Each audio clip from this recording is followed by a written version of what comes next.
UPSC, EPFO, APFC and ईओओ, दोस्तों ये words आप लोगों ने बहुत ही फ्रीक्वेंटली सुने होंगे, लेकिन क्या आप लोग जानते हैं कि एपीएफसी और ईओओ में डिफरेंस क्या होता है? क्या ये दोनों पोस्ट एक ही पोस्ट हैं या अलग अलग पोस्ट हैं? इन पोस्ट पे ज्वाइन करने के बाद आपकी प्रोफाइल क्या होती है, आपकी सैलरी क्या होती है, आपकी प्रमोशंस कैसे होती हैं? ये सारी बातें आज हम इस वीडियो में कवर करने वाले हैं। मैं आप लोगों को एपीएफसी और ईओ के बीच में की डिफरेंसेस बताने वाला हूं, लेकिन आगे बढ़ने से पहले मैं आप लोगों से रिक्वेस्ट करूंगा कि अगर आप लोग एपीएफसी और ईओ एग्जाम की तैयारी कर रहे हैं और इन एग्जाम्स की कंप्रिहेंसिव अंडरस्टैंडिंग चाहते हैं, तो आप लोगों के लिए हमने एक 10 आवर का ट्रायल कोर्स लॉन्च कर रखा है। इस ट्रायल कोर्स में ना सिर्फ आपको गाइडेंस, मोटिवेशन मिलेगी, बल्कि उसके साथ साथ आप लोगों को डेमो वीडियोस भी मिलेंगी हमारे मेन कोर्सेज की, जिसके थ्रू आप अंदाजा लगा सकते हैं कि भाई हमने अपने मेन कोर्स में इन एग्जाम्स को कैसे कवर कर रखा है। और दोस्तों, अगर आप लोग एनरोल करना चाहते हैं इस ट्रायल कोर्स में, तो लिंक इस वीडियो के डिस्क्रिप्शन में दिया गया है। सिर्फ ₹1 में आप इस ट्रायल कोर्स में एनरोल कर सकते हैं। तो अब शुरुआत करते हैं आज की हमारी प्रेजेंटेशन की, जो है एपीएफसी वर्सेस ईओओ, क्योंकि मुझे आप लोगों को क्लैरिटी देनी है कि भाई ये पोस्ट क्या है और इनके बीच में की डिफरेंसेस क्या होते हैं। दोस्तों एक बात आप लोगों ने समझ लेनी है कि भाई यूपीएससी जो है यहाँ पर वो सिर्फ एग्जाम कंडक्टिंग बॉडी है। जो ईपीएफओ की, एम्प्लॉइज प्रोविडेंट फंड ऑर्गेनाइजेशन की, दो post APFC assistant provident fund commissioner और second post enforcement officer, account officer का एग्जाम कंडक्ट कर रहा है। तो ईपीएफओ वो ऑर्गेनाइजेशन है जहां पर सिलेक्ट होने के बाद आप काम करने जाएंगे कौन सी पोस्ट पे, या वो एपीएफसी होगी या फिर ईओए होगी, और एग्जाम कंडक्ट कौन कर रहा है? एग्जाम कंडक्ट कर रहा है यूपीएससी। अब आगे बढ़ते हैं। तो जब मैं एपीएफसी और ईओए के बीच में की डिफरेंसेस की बात करता हूं, तो कुछ पैरामीटर के बेसिस पे डिफरेंसेस हम जो है आइडेंटिफाई करते हैं। और वो पैरामीटर कौन से हैं? सबसे पहला पैरामीटर है कि भाई जो जॉब है उसकी क्लास कौन सी है। मतलब जब हम इस पोजीशन पे ज्वाइन करेंगे एपीएफसी या ईओयू पे, तो हमारी कौन सी क्लास की जॉब होगी। तो दोस्तों अगर आप लोग असिस्टेंट प्रोविडेंट फंड कमिश्नर का एग्जाम निकालते हैं, तो आप ईपीएफओ में लेवल 10 पोस्ट पर या फिर क्लास ए पोस्ट पर जो है कार्यरत रहेंगे। आपकी पोस्टिंग क्लास ए पोस्ट पे होगी, और क्लास ए हमारे देश की सबसे हाईएस्ट पोस्ट में आती है। Class A, class B, group C, group D, ये 4 कैटेगरी ऑफ पोस्ट हैं। तो class A is the highest category of post in India. Government service काफी अच्छी है। अब अगर मैं ईओयू की बात करूं, तो ईओयू दोस्तों क्लास बी लेवल है, इससे एक लेवल नीचे है। Class A is the highest, this is the second highest. अगर मैं पे मैट्रिक्स की बात करूं, तो जो एपीएफसी है, जब आप इस पोस्ट पे ज्वाइन करेंगे तो आपका जो पे मैट्रिक्स है वो लेवल 10 का होगा एज पर दी 7th पे कमीशन। तो यहां पर जो आपकी बेसिक पे रहेगी वो 15,600 से लेके 39,100, और आपकी जो ग्रेड पे रहेगी वो 5400 के आसपास रहेगी। तो आपकी जो बेसिक पे की स्टार्टिंग होगी, सैलरी की स्टार्टिंग होगी, वो 56,100, 56,100 से लेके 1,77,500 तक रह सकती है। एंड दोस्तों यहाँ पर ऑन ज्वाइनिंग आपको कितनी सैलरी मिलती है? आपकी सैलरी अराउंड 1,10,000 से लेकर 1,20,000 के बीच में रहती है जब आप जॉब को ज्वाइन करते हैं। तो काफी अच्छी सैलरी है, काफी अच्छा पैकेज है।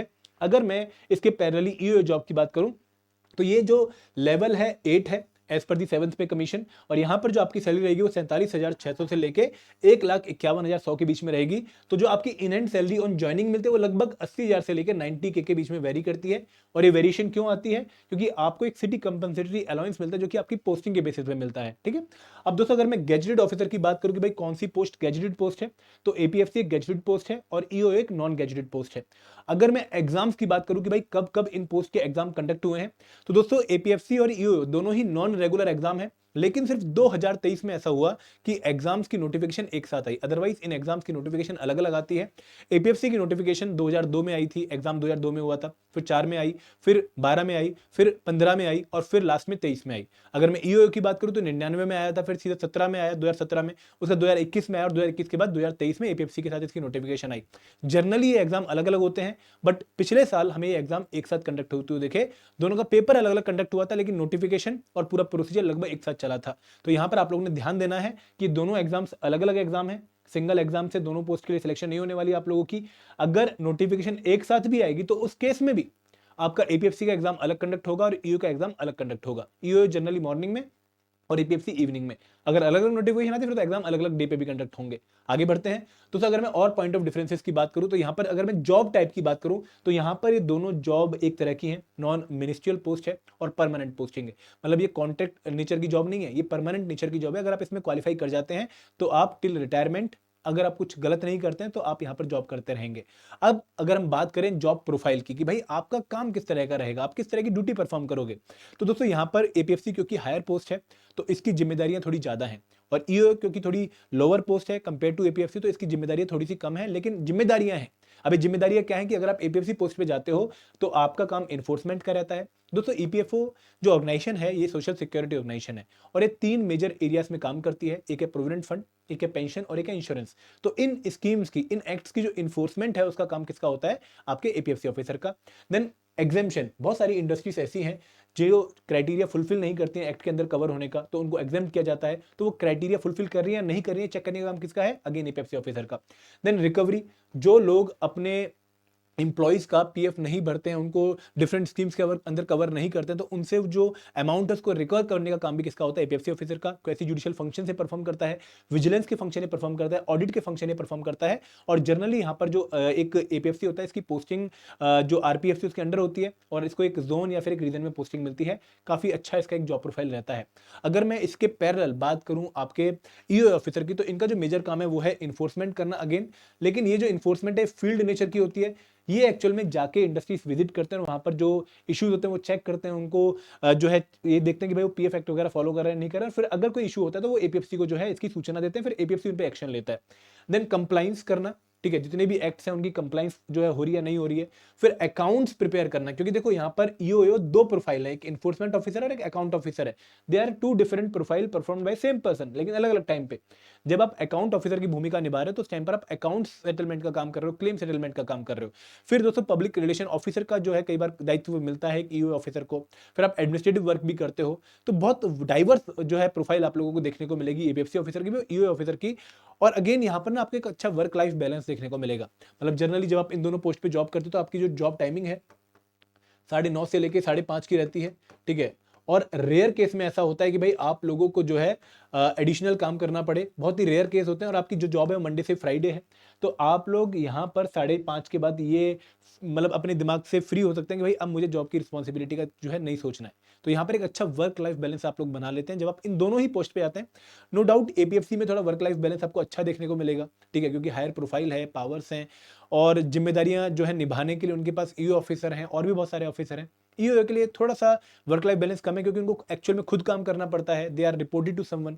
अगर मैं पोस्टिंग्स की बात करूं तो दोनों की पोस्टिंग ऑल इंडिया लेवल पे होती है और दोनों की पोस्टिंग में एक सिमिलरिटी है कि भाई आप एग्जाम में कितने अच्छे मार्क्स लेकर आए हैं और आपका रैंक क्या है उस पर्टिकुलर एग्जाम में, उसके बेसिस पर आप लोगों की पोस्टिंग जो है वो डिफाइन होगी। फॉर एग्जाम्पल अगर आप रैंक 1 है तो आपसे जो प्रेफरेंस पूछी और आपने जो प्रेफरेंस भरी तो आपको आपकी जो प्रेफरेंस है वही जॉब आपको मिल जाएगी, ठीक है। लेकिन अगर आप रैंक 159 है तो आपको फिर सबकी प्रेफरेंस जो हो गई उसके बाद जो प्रेफरेंस बची उसके हिसाब से आपको जो है जॉब पोस्टिंग मिलेगी। तो जॉब पोस्टिंग के लिए आपका रैंक बहुत अच्छा आना बहुत जरूरी है।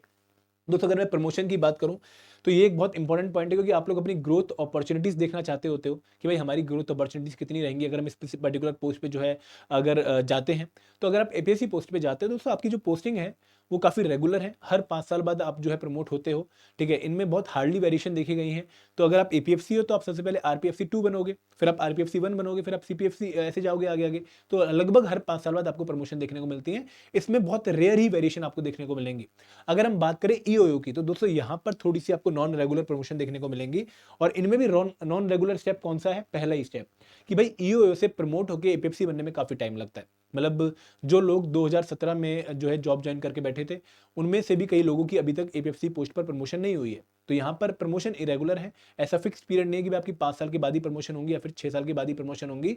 तो ये पॉइंट आप लोगों ने ध्यान रखना है। तो ये कुछ एरियाज थे जहां पर आप लोगों को की डिफरेंसेस देखने को मिलेंगे एपीएफसी और ईओ में। 2-3 एरिया और हैं, जैसे एक एलिजिबिलिटी। देखिए एपीएफसी के लिए एलिजिबिलिटी थोड़ी डिफरेंट है। यहाँ पर आपकी जो एज लिमिट है वो 5 साल ज़्यादा है कंपेयर टू ईओ। अगर आप जनरल कैटेगरी से बिलोंग करते हैं तो आप 35 की एज तक एपीएफसी का एग्जाम दे सकते हैं। अगर आप ईओ की बात करें तो 30 की एज तक दे सकते हैं। अगर मैं ओबीसी की बात करूं तो 38 तक वो एपीएफसी का एग्जाम दे सकता है। लेकिन ईओ अगेन यहाँ पर 33। अगर मैं एससी एसटी कैटेगरी की बात करूं, सेंट्रल गवर्नमेंट एम्प्लॉय की बात करूं, person with benchmark disability category की बात करूं तो 40 और 45 एज है। लेकिन यहाँ पर 35 और 40 एज है। तो यहाँ पर 5 साल कम एज है हर कैटेगरी के लिए इन दी ईओ एग्जाम एलिजिबिलिटी। अगर मैं एजुकेशन की बात करूं तो दोनों में ही ग्रेजुएशन एलिजिबिलिटी क्राइटेरिया है। लेकिन एपीएफसी में एक डिजायरेबल क्वालिफिकेशन उन्होंने मेंशन कर रखी है जिसका इंपैक्ट सिलेक्शन पे नहीं है, वो है diploma in labour law, company law और पब्लिक एडमिनिस्ट्रेशन। तो दोस्तों ये कुछ डिफरेंसेस थे एपीएफसी और ईओ पोस्ट में। अब अगर आपके मन में डाउट आता है कि what to choose, APFC pick करूं या फिर ईओ पिक करूं, कौन सा एग्जाम में पिक करूं, तो यहां पर मेरी एक बहुत सिंपल सी सलाह है आप लोगों को कि भाई यहां पर चॉइस का सवाल ही नहीं उठता है।